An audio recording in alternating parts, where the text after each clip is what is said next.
सहकारिता विभाग ने 2 बंद चीनी मिलों को चालू करने के लिए निर्णय लिया है और बिल्कुल लेटेस्ट जो है आदर्श शुगर मिल कॉम्प्लेक्स के रूप में उसको विकसित किया जाएगा।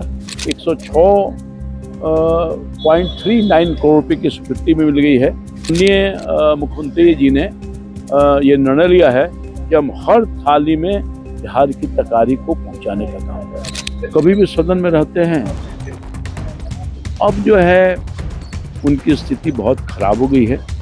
उनके दल के जो नेतृत्व पर ही विश्वास लोग नहीं कर पा रहे हैं, बेचैनी में है, परेशानी में है। उनकी पार्टी अब खत्म होने वाली है। अपने अस्तित्व को बचाने के लिए जनता के बीच में हरियाली आंसू बहाने के लिए कोशिश कर रहे हैं, पद यात्रा करना, फलाना करना। जनता का विश्वास उनसे घट गया है। नमस्कार, लाइव सिटीज देख रहे हैं आप। मेरा नाम है आशुतोष। हमारे साथ बात करने के लिए बिहार सरकार के मंत्री रामकृपाल यादव जी हैं। सर, आज कई मुलाकातें हुई, राष्ट्रीय अध्यक्ष नितिन नवीन जी से भी आपकी मुलाकातें हुई, क्या कुछ रहा? कई मंत्रियों से भी आप मिले, क्या कुछ रहा? सबसे पहले तो माननीय राष्ट्रीय अध्यक्ष श्री नितिन नवीन जी से मेरी मुलाकात हुई। बिल्कुल शिष्टाचार भेंट था और जब मैं आया तो कुछ संगठन संबंधित बातचीत हुई, खासतौर पर बिहार के संदर्भ में, और उनका मार्गदर्शन प्राप्त किया। और विशेष जो पूर्व निर्धारित कार्यक्रम था हमारा, वो था हमारे माननीय गृह मंत्री और सहकारिता मंत्री आदरणीय श्री अमित शाह जी से मेरी मुलाकात हुई संसद भवन के उनके कक्ष में, और वो विभाग से संबंधित वार्ता मैंने की। विगत दिनों में 3-4 महीना पहले से एक कार्यभार मिला है माननीय मुख्यमंत्री सम्राट चौधरी जी के निर्देश पर, और मैंने काम किया है सहकारिता मंत्रालय के माध्यम से। तो जो बिहार के हित के लिए, बिहार के गाँव के अर्थव्यवस्था को मजबूत करने के लिए, वहाँ के किसानों, नौजवानों के लिए रोजी रोजगार के लिए जो महत्वपूर्ण निर्णय है कि बहुत सारे बंद चीनी मिल हैं, तो माननीय मुख्यमंत्री जी के निर्देश पर सहकारिता विभाग ने 2 बंद चीनी मिलों को चालू करने के लिए निर्णय लिया है। और बहुत पुराना जो चीनी मिल है वो मधुबनी के सकरी में, और रयाम जो दरभंगा में है, और वहाँ पर 2 चीनी मिल लगाई जाएगी और बिल्कुल लेटेस्ट जो है आदर्श शुगर मिल कॉम्प्लेक्स के रूप में उसको विकसित किया जाएगा, जिसमें किसानों के लिए एक बड़ा उपहार सा होगा और वहाँ के बेरोजगारी को भी दूर करने के लिए ये बड़ा उपयोगी साबित होगा। और दूसरी बड़ी बात है कि बिहार राज्य सहकारिता विभाग ने केंद्र सरकार के जो नई परिवर्तित नीति है, सहकारिता नीति, उसी तरह का एक नई नीति का निर्माण निर्णय लिया है और माननीय मुख्यमंत्री जी के निर्देश पर निर्णय हुआ है।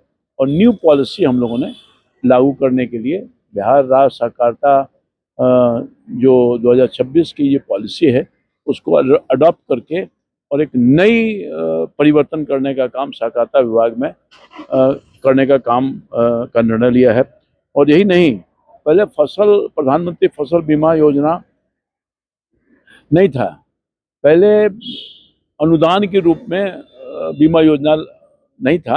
अनुदान दिया जाता है जो किसानों के जो नष्ट हो जाते थे आपदा की स्थिति में। तो अब एक राज्य की सरकार ने माननीय मुख्यमंत्री जी के मार्गदर्शन में ये जो प्रधानमंत्री फसल बीमा योजना को 2026 को हम लोगों ने लागू करने का काम किया है। इससे किसानों के हित में बहुत ज़्यादा लाभ होने वाला है और अगले 2026-27 के जो कार्यकाल होगा और ख़ास तौर पर रबी मौसम में उससे किसानों को बहुत बड़ी लाभ मिलने वाली है। और तीसरा ये है कि बिहार राज्य सब्जी प्रोसेसिंग और विपणन योजना को भी हम लोगों ने लागू किया है और उसके लिए धनराशि का आवंटन किया है। लगभग 0.39 करोड़ रुपए की स्वीकृति में मिल गई है।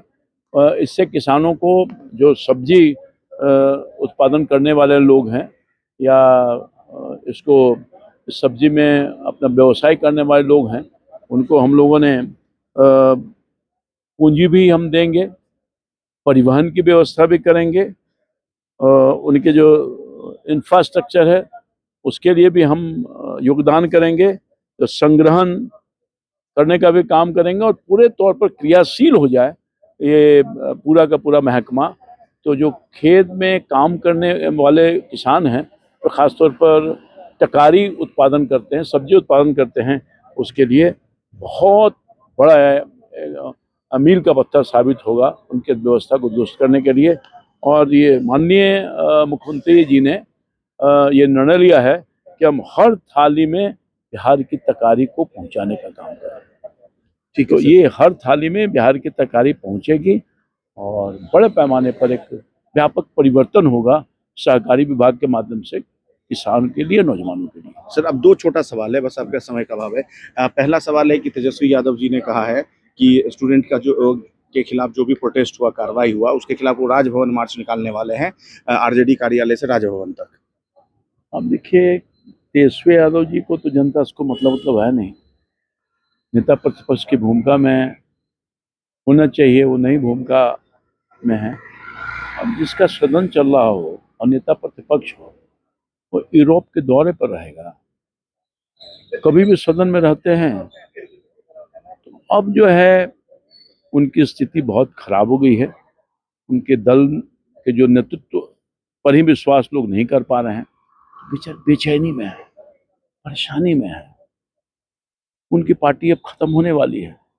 अपने अस्तित्व को बचाने के लिए जनता के बीच में हरियाली आंसू बहाने के लिए कोशिश कर रहे हैं, पद यात्रा करना, फलाना करना।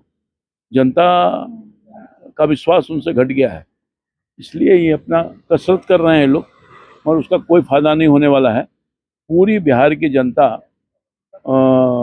हमारी सरकार में, चाहे वो केंद्र की सरकार हो, राज्य की सरकार हो, डबल इंजन की सरकार, किसानों के हित में काम कर रही है, बिहार के हित में काम कर रही है।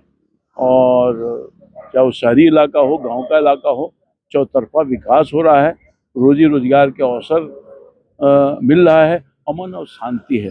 अब अमन शांति खराब करने कोई देगा ऐसे लोगों को? जहाँ हत्या, लूट, अपहरण, न जाने क्या क्या हो रहा था, तो इनके पदयात्रा से कोई लाभ नहीं होने वाला है।